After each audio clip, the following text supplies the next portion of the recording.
Rev up your engines!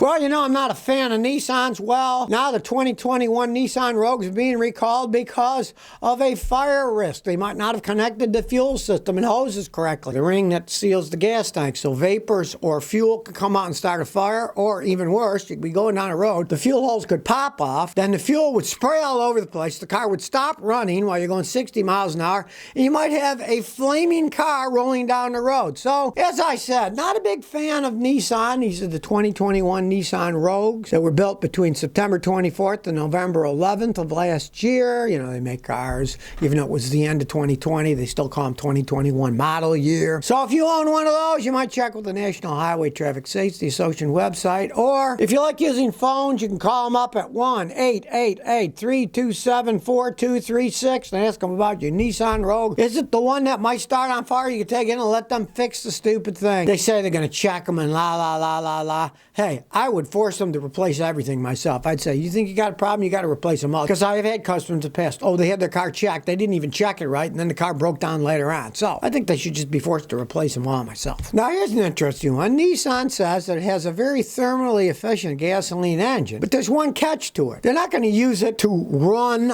the transmission and spin the wheels. They're going to use it to generate electricity in the vehicle, and then the electric motors drive the wheel. If you don't understand, gasoline is an incredible energy-dense fuel. The energy in gasoline, it has 100 times more energy than a lithium-ion battery. But the problem is gasoline engines aren't that efficient. A lot of their energy they create is wasted as heat. Nissan now says they have an engine that gets about 50% efficiency, which is really something for a gasoline engine. But the way they're going to use it in the vehicle is this efficient gasoline engine is going to run a generator which creates electricity, which then runs the electric wheels that drive the vehicle. Because there's this thing, if you're running a generator, they run most efficiently at a certain speed. So instead of the gasoline engine having to go up and down and spin real high, it can spin at the most efficient RPMs possible and stay there because all it's doing is running a generator. And then the electricity powers the wheels. So as long as the battery keeps charging up correctly from the generator, it doesn't have these tremendous tests to go real high for higher speeds. So it's much more efficient that way. Now this system is called STARK. Everybody's into acronyms now. Well, in this case, I have to agree with the acronym because what it stands for, no one could possibly remember. It stands for Strong Tumble and Appropriately Stretched Robust Ignition Channel.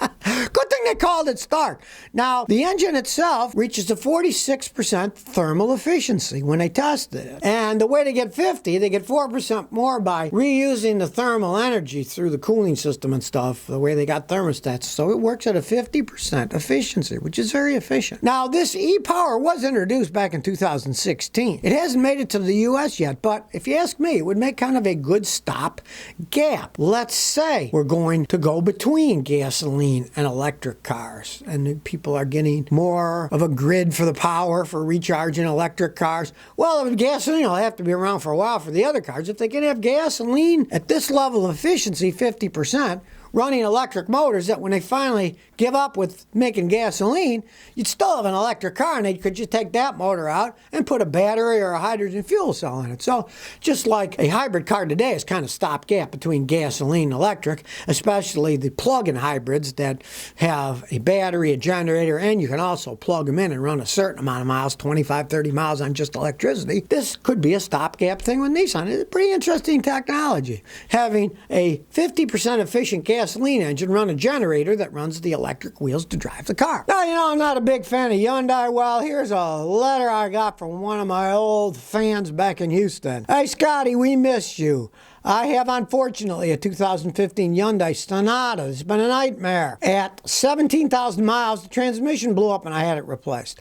Now I was driving down the road from Kingwood to Houston on Highway 59. The engine just seized up and stopped running. Now, they said they're putting a brand new short long block on it at no cost under warranty. But I realized it's a piece of junk. Should I get rid of it right away? But with the new engine and transmission, should I keep it? I don't know. All right, let's use our heads here. It's a Hyundai. If you can find some fool to give you good money for it, as soon as you get it back, go ahead, sell it. Get good money if you can. Get rid of it. but you probably won't be able to. So in that case, it's better the devil you know than the devil you don't. That, well, it's got a new engine and transmission in it. What the heck? Maybe it'll last a while. And then drive it until it's out of warranty and something major breaks, and then get rid of the thing. Because you're probably not going to get much for it. If you can, yeah, sell it. If not, keep it until the wheels fall off, then get a Toyota or a Honda. But if you're lucky and you can get some serious money for it, when you get it back, put it for sale and see if you can get serious money. And if you can, what the heck? You might go to one of these places like CarMax or something and see what you traded in, because they often give high trade-ins because they sell their stuff for a lot of money.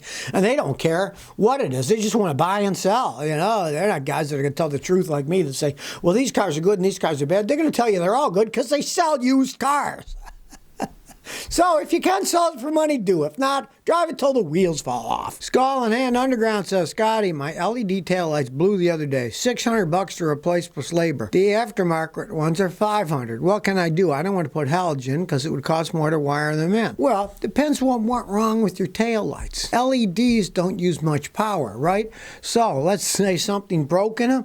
You can easily drill out the old ones and buy just LED bulbs and install them. They don't cost much. You could try to fix the ones you have. Instead of buying the whole assembly, you could buy the light sockets themselves with LED bulbs and just rewire it. Drill holes, put them in. I've even done it where I use that JB Weld Quick 2-tube epoxy. You drill it out, you put them in, and then you put the new ones in and put a little of the JB Weld epoxy around it, and in 10 minutes it stays in place and works perfectly fine. There's lots of things you can do with little of imagination. Besides spending money, it doesn't require any imagination to spend money. Any fool can do that. 153 says, what's a better car? 2013 Lexus RX 350 with 100,000 miles or a 2015 RAV4 with 50,000 miles? Looking for a car to last 10 years. Well, just because of the mileage and the age, the RAV4 would probably last somewhat longer. It's only got 50,000 miles, but it's a RAV4. It is a mid-sized, smaller SUV, where a Lexus RX 350 is a much larger vehicle, and it's more luxurious. It depends on what you want. You know, if you want something to last the longest, get the RAV4. It's got less mileage on it. They're both Toyota products. YouTube says, Scotty, how long should the engine oil be changed in the turbocharged diesel engine? Diesel that you're running on is actually the lubricant itself. Sometime, if you're curious, get a little gasoline, put it on your fingers. You'll see it stinks, it'll clean stuff. Put kerosene on your fingers, diesel fuel. It's much slimier and slippier. It actually lubricates better. So whatever you're changing a normal diesel, you can do the same thing with the turbo diesel. It is a lubricant. And a lot of it depends on how big your crankcase is. Like those big old diesel 18-wheelers, some of those hold gallons and gallons of oil, so they can go a long way. If you got a normal diesel vehicle that holds, say, like 5 quarts of oil, you know, it's a good idea to change it like every 6,000-7,000 miles or something like that. Engines are expensive, oil is cheap. But if you got a big one with huge amount of oil, it gets dirty slower, so you can go a lot longer than that. Mr. Blackmount says, Scotty, your live stream started. I couldn't hear your response to my question about a radiator draining after removing the petcock and nothing is coming out. All right, if you remove the petcock on the radiator and nothing comes out, take the radiator cap off. Make sure there's fluid in there. If there is, that means that your radiator's all clogged up inside. The petcock's just got a tiny little hole in it. And if there's sludge and stuff in it, it won't drain out. Now, if you want to force it out and clean it better, here's a trick, and you won't have to mess with breaking anything. Just now take the lower radiator hose off, because that's a hole this big, and whatever crud's in there will come out, and then you could flush it with a garden hose to flush the crud out of your radiator. If it's that bad, you might need to buy a new radiator, but take the radiator hose off first. That's a big hole, and all the crud will come out then. Ian Lawrence says, Scotty, my 2000 Acura TL has a wild, wobbling rotational sound when I drive. It ramps up as I speed up. Turning right makes it louder. Is my wheel bearing or a bent wheel?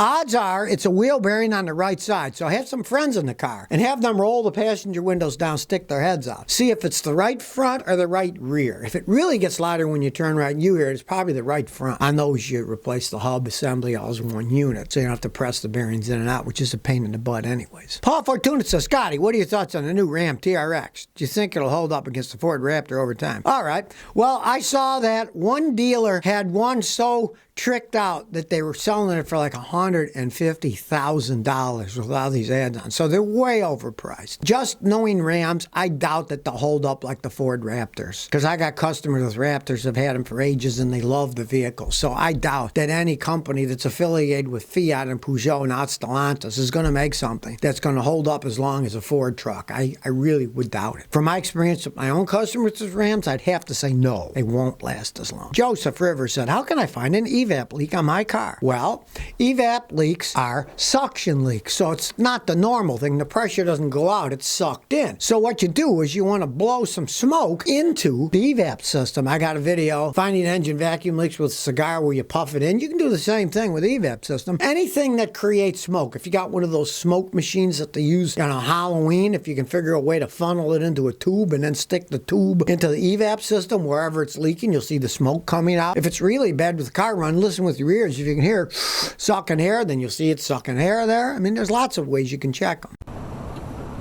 So if you never want to miss another one of my new car repair videos, remember to ring that bell.